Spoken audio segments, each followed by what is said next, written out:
ایک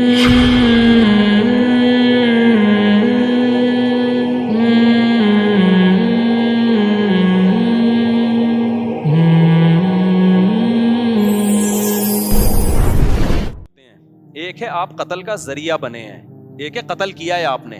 پھر ذریعے کی بھی دو قسمیں ہیں، ایک ہے مضبوط ذریعہ بنے ہیں، ایک ہے بہت کمزور ذریعہ بنے ہیں. اس کو فقہ کی اصطلاح میں کہتے ہیں فعل فاعل مختار. فعل فاعل مختار کیا مطلب؟ ایک بندہ ہے، آپ نے اس کی کنپٹی پہ گولی رکھ کے ٹھا کر کے مار دیا، وہ مر گیا. اس قتل پہ کیا ہے؟ شریعت کیا کہتی ہے؟ آپ کو بھی ٹھا کر کے مارا جائے گا، کیونکہ خود سے آپ نے یہ عمل کیا ہے. آئی بات سمجھ میں؟ ایک ہے آپ نے کسی کو ترغیب دی کہ تو فلاں بندے کو مار دے، جا کے بہت ثواب ملے گا تجھے.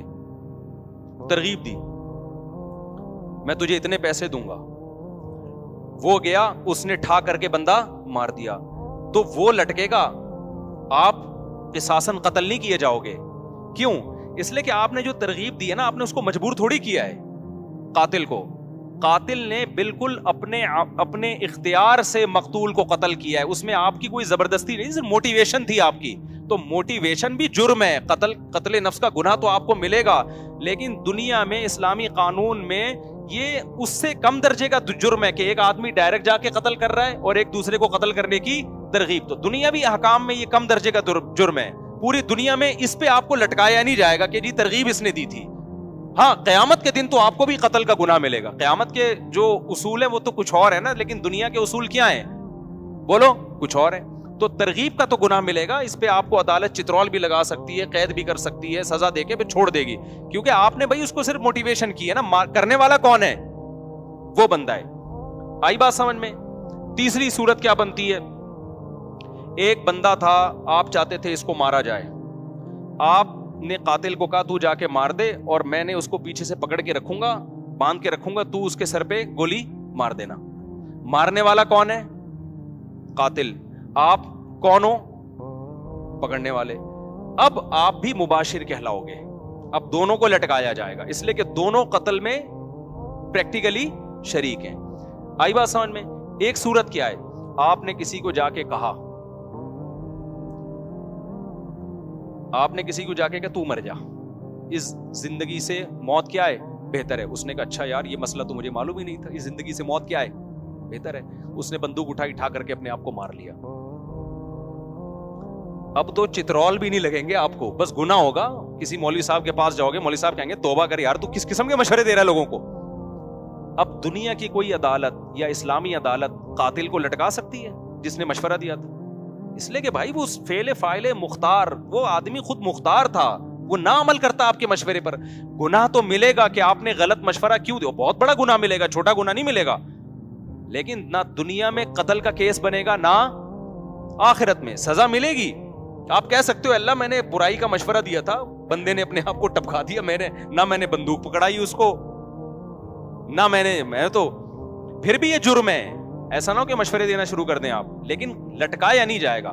اور اس سے بھی کم درجے کا جرم یہ ہے کہ آپ ایک آدمی کو ٹینشن دے رہے ہو، اور وہ ٹینشن بھی بنتی ہے، اس نے آپ کو ٹینشن دی ہے، اس نے آپ کو لاکھوں روپے کا مقروض بنا دیا.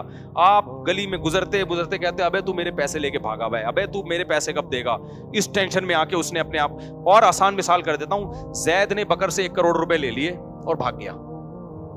زید نے بکر سے قرضہ لیا 1 کروڑ اور لے کے کیا ہو گیا؟ بھاگ گیا. اب بکر اس کے پیچھے جہاں زید ملتا ہے، میرے پیسے کب دے رہا ہے؟ زید کہہ رہا ہے میرے پاس پیسے ہیں ہی نہیں، میں کیا کروں؟ ابے ہے نہیں ہے بھائی، یہ تیرا ہیڈک ہے، میرا ہیڈک کیا ہے؟ مجھے میرا پیسہ چاہیے. پھر ادھر سے آیا زید، بکر نے ادھر سے پکڑا، ابے میرے پیسے کب دے رہا ہے؟ زید نے کہا یار میں غریب آدمی کہاں سے دوں پیسے. ابے بھائی یہ میرا ہیڈک نہیں ہے، قرضہ لینے سے پہلے سوچنا چاہیے تھا نا.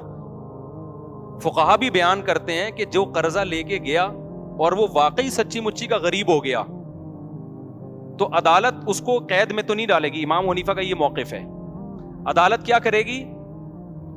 بکر کو کہے گی تو جان اور زید جان، کیونکہ ہم اس کے پاس پیسے ہیں نہیں تو نکلوائیں کہاں سے؟ اب تو اس کو ذہنی ٹارچر کر کے نکال لے. عدالت یہی کرے گی کہ تو جا اور یہ جانے. اب تو اس کو پیچھا کرتا رہے، جہاں ملے نا اس کو بولتا رہے میرا پیسہ. یہ تیرا حق ہے اب، کیونکہ ہم تو نکال نہیں سکتے، ہے نہیں، چھوڑ بھی نہیں سکتے، کیونکہ چھوڑ دیا تو یہ تو کما کے بھی نہیں دے گا. تو یہی قانون ہے. اب مجھے بتاؤ, بکر جہاں بھی زید ملتا ہے, بکر زید کو کہتے ہیں میرا پیسہ میرا پیسہ میرا پیسہ. ایک دن زید آیا, اٹھا کر کے کیا کر دی, اپنے گولی سے مار کے اپنے آپ کو ختم کر دی. کیا دنیا میں بکر کو لٹکایا جائے گا کہ تو چونکہ اپنے پیسے کی ٹینشن دیتا رہا ہے اس وجہ سے بکر کو ہم پھانسی پہ لٹکائیں گے؟ تیری ٹینشن دینے تانے دینوں کی وجہ سے وہ غریب بیچارے نے اپنے آپ کو گولی سے مار کے ہلاک کر لیا. کوئی مشورہ دے سکتا ہے؟ بکر کیا کہے گا, وہ بھائی میرا پیسہ لے کے بھاگا ہوا تھا, میں ٹینشن بھی نہ, وہ میرا 1 کروڑ لے لیا, میں اس کو ٹینشن بھی نہ دوں. یہ کون سا مذہب ہے بھائی؟ ہم کہیں گے دیکھ تیرے ٹینشن کی وجہ سے اس نے اپنے آپ کو گولی ماری ہے, اس لیے ہم تجھے بھی چترول ماریں گے, گولی نہیں ماریں گے تو کم از کم ڈنڈوں سے کوٹیں گے ہم تجھے. تو بتاؤ یہ پاگل پنے کی باتیں ہوں گی کہ نہیں ہوں گی؟ ہم اس کو کہیں گے بھائی جان اس نے پیسے جب لیے تھے اس کو سوچنا چاہیے تھا کہ میں جب دے نہیں سکتا یا پیسہ ڈوب سکتا ہے تو میں کہاں سے دوں گا.